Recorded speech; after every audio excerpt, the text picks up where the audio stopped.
All right, so I know y'all heard about FedNow, so let's get into the deep details about what it is and why people are freaking out about it. The FedNow is a bootleg Zelle on Loves with a security camera straight up your ass. It will allow you to get money ASAP. This means no more pending transactions. I know some people be dependent on them pending transactions, right? Talk about my check hit at 12.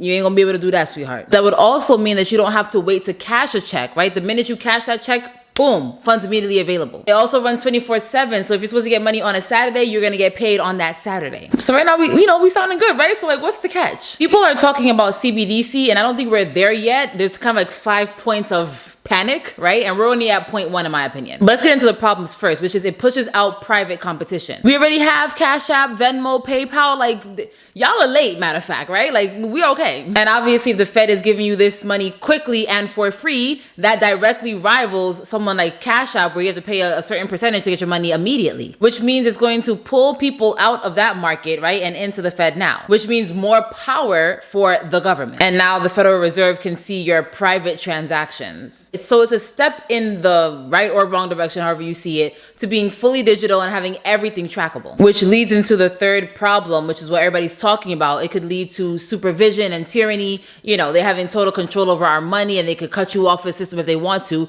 like they've already done with other countries. So step 1 out of that 5-step panic that I talked about, right, is them bringing out this FedNow. It's going to be released in July of 2023. When we see other companies starting to fall by the wayside and it gaining more market share, right, people are all flocking towards FedNow versus Cash App versus Zelle, right? That's kind of like step 2. Then this is when you're going to start being like, when they start talking about CBDC and bringing that onto the FedNow. And if you don't know what CBDC is, it's central bank digital currency. So it's basically Bitcoin with a camera, okay? They're going to be able to surveil everything. It's going to be centralized. All right, so number 4 will be when they actually release the CBDC and it's linked into this FedNow, all right? And the last point where I could say this is like a real problem is if there's like a crisis and they try to get the rest of the people who weren't really, messing with it, get them on, right? We've seen this already with COVID, where they kind of go straight for your pockets, right? So it might come in the form of like a stimulus check. They know they got y'all last time, right? FedNow stimmies through the CBDC, right? They gotcha.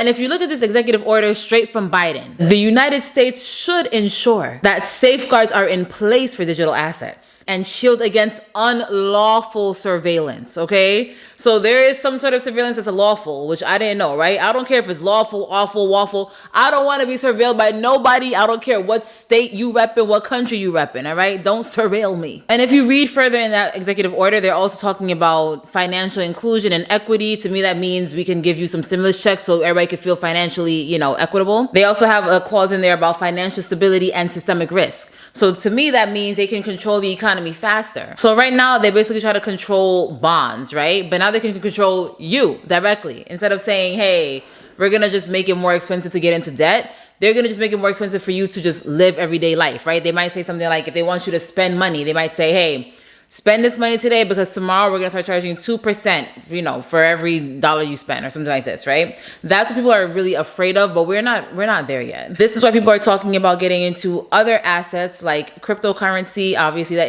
exists outside of the financial system, gold and silver. Again, this is something that cannot be programmed, cannot be tracked. Also having your own business, because this might also come with like a whole new financial system where the US dollar isn't really being used anymore in the way that we know it now. And if you have a business, no matter what the currency is, you could just kind of switch right on over to that, right? So it kind of insulates you. Of course, I will keep you updated, so definitely follow for more.